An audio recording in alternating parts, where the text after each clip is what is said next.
السلام علیکم یوٹیوبر کے ناظرین، بد نصیب عورت پارٹ 4۔ وہ بھی میرے ہم وطن، ابھی تمہاری عمر ہی کیا ہے؟ نہ جانے کیوں تم اس راہ پر چلے آئے ہو۔ یہ تو تباہی کی جگہ ہے، جہاں فن کے پس پردہ اور بھی بہت کچھ ہوتا ہے۔ اس کی نصیحت ان کو بری لگی۔ امان بول ہی پڑا، میڈم ہم وعظ سننے نہیں آئے تھے، چلو اٹھو امین۔ یہ اٹھ کر جانے لگے تو وہ بولی، رک جاؤ، تم لوگ یوں ناراض ہو کر یہاں سے نہیں جا سکتے۔ میں نے تو خود تم کو بلایا تھا، تم میرے مہمان ہو، چائے پیے بغیر یہاں سے نہیں جا سکتے۔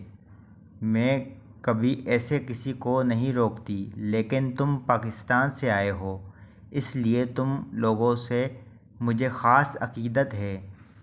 میرے سارے عزیز و اقارب، والدین، بھائی تحریک پاکستان ہیں، کام آ چکے ہیں۔ کاش تم لوگ میرا حال سن لیتے۔ اچھا بتاؤ، تم دونوں نے 12ویں کا امتحان کب دیا؟ ابھی پچھلے سال، امین اور امان نے یک زبان ہو کر کہا۔ آگے نہیں پڑھنا کیا؟ اس نے پوچھا۔ دیکھیں گے، ابھی تو بھائی کے بلانے پر آئے ہیں۔ اس کے اپنائیت سے بات کرنے پر یہ لوگ بیٹھ گئے۔ وہ پاس بیٹھ کر ایسے باتیں کرنے لگی جیسے بہت دنوں بعد کوئی دکھ سننے والا ملا ہو۔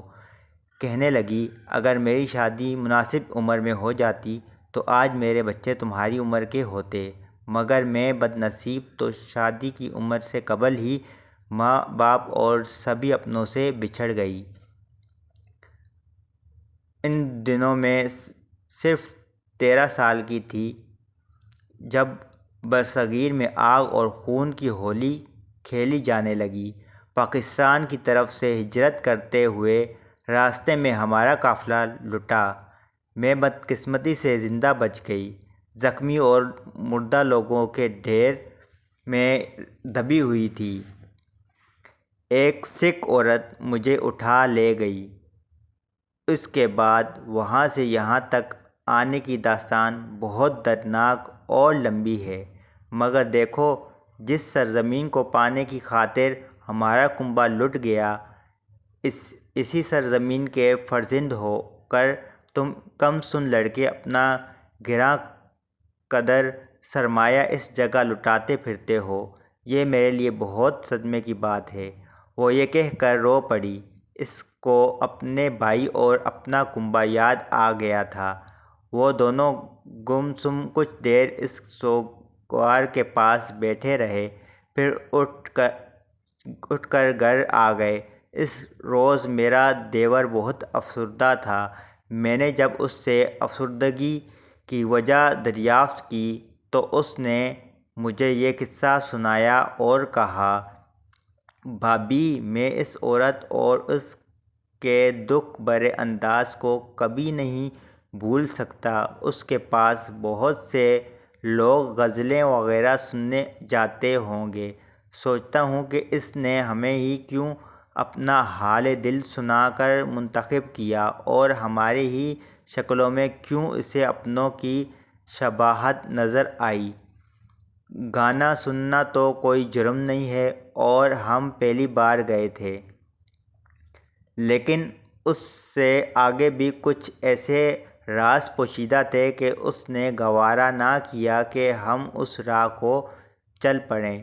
تبھی اس نے ہمارے قدموں کو روک دیا، اور یہ سچ تھا کہ سرور جان نے اس لڑکوں کو کچھ اس طرح روکا کہ پھر کبھی یہ کسی غلط جگہ نہیں گئے۔